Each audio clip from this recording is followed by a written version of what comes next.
नमस्कार, परभणी न्यूज मध्ये आपलं स्वागत करतो। मी दिलीप बनकर। पाहूया आजच्या ठळक घडामोडी।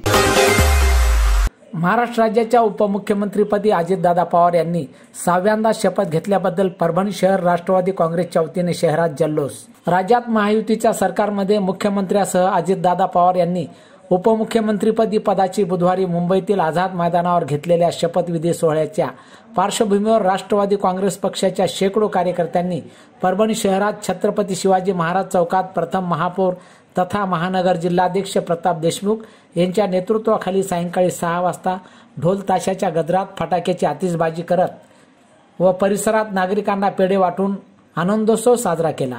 यावेळी प्रताप भैया देशमुख, शंकरराव भागवत, राजू शिंदे, प्राध्यापक रामेश्वर आवरगण, पंजाब पतंगे, सुरेश काळे, सुरेंद्र रोडगे, संजय कदम, अजमत खान, विजय धरणे, सुदाम तुपसमुद्रे, ॲडव्होकेट विजय काळे, कबीर खान, रामभाऊ भवर, अनिल गोरे, सचिन सोनटक्के, मोईन खान, समशू हसमी, मनोहर गवारे, सोनाजी उबाळे, एकिन भाई, अकबर भाई, असलम चौधरी, सोनाजी अवचार, नंदाताई राठोड, विद्या जोंधळे, प्रभाताई अकबर खान, अरविंद देशमुख, सय्यद अकबर, महेश गोरमने आदी राष्ट्रवादी काँग्रेसचे पदाधिकारी कार्यकर्ते मोठ्या संख्येने उपस्थित होते।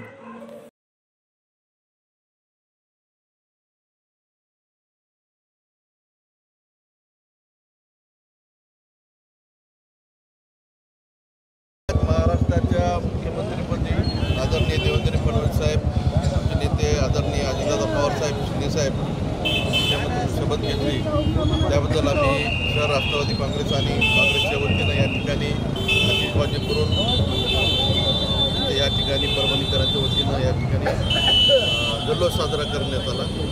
पुढील काळामध्ये या त्रिमूर्तीच्या माध्यमातून परभणी आणि परभणी शहराचा विकास कसा करण्यात येईल या संदर्भात राष्ट्रवादी काँग्रेसची भूमिका असणार आहे। आणि या